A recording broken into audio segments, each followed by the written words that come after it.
This is Mainstream Modular, a podcast presented by Guerdon.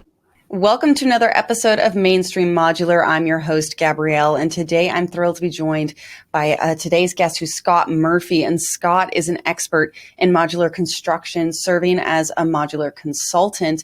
And today we're going to be learning more about his current role, his background, as well as just how companies can be successfully extending their teams with third-party consultants. So here today to share his expertise with us is Scott. Scott, welcome. Thank you, Gabrielle.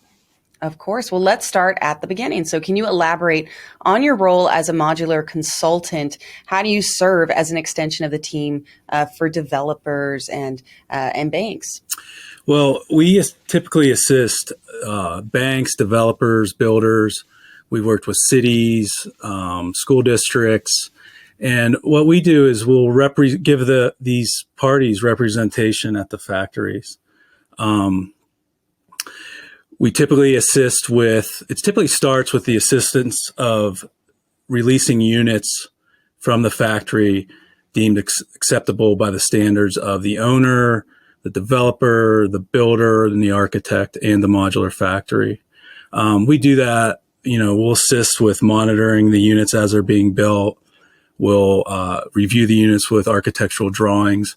We'll assist with a prototype unit and identifying any changes that the team wants, oversee those changes. And, when they get to the end of the line and built, we'll review the unit, punch walk the unit, and sign it off to be shipped.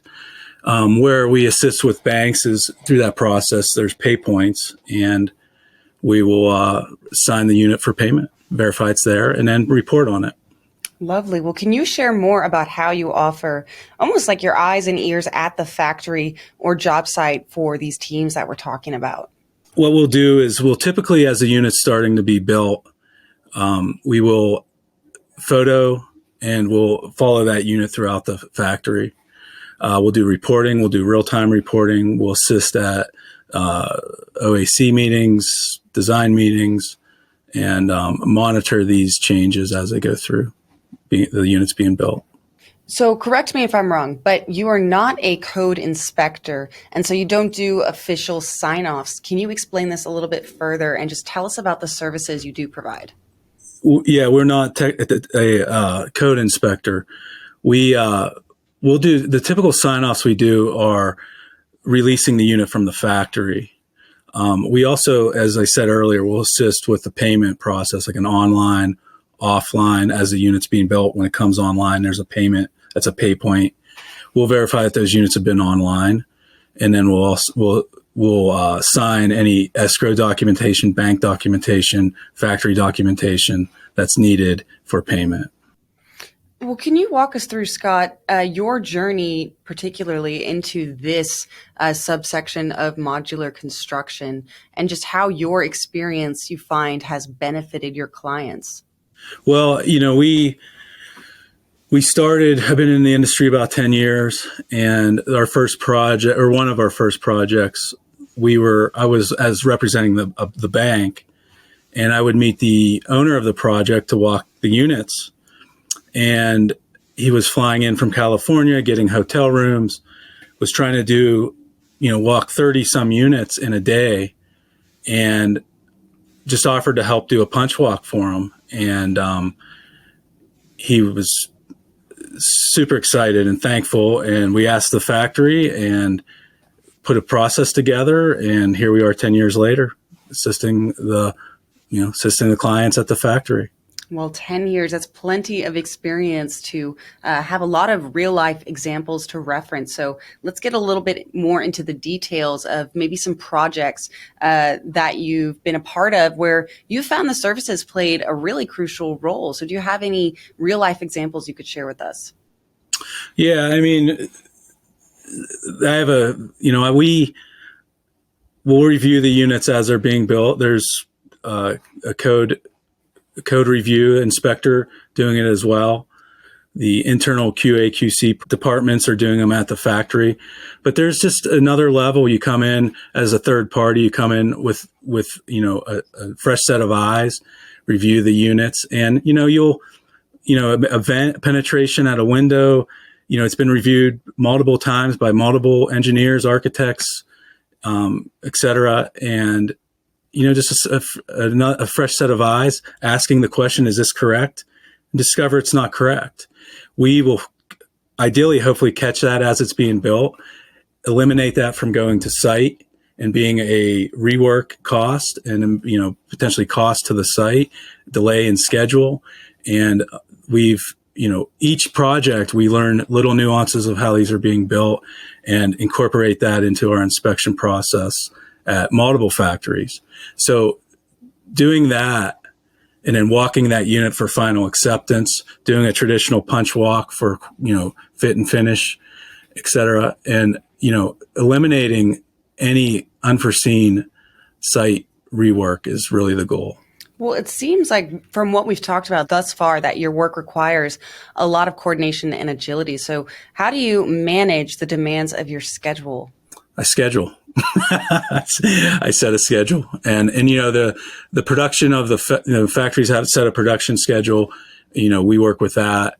When a factory sets a production schedule in place, it typically doesn't change, and we work within those timelines. Well, catching issues early on in a lot of these projects within modular construction processes is so incredibly important. So what do you find are the advantages of this approach we're talking about, and why real-time feedback is just so crucial to a lot of these processes?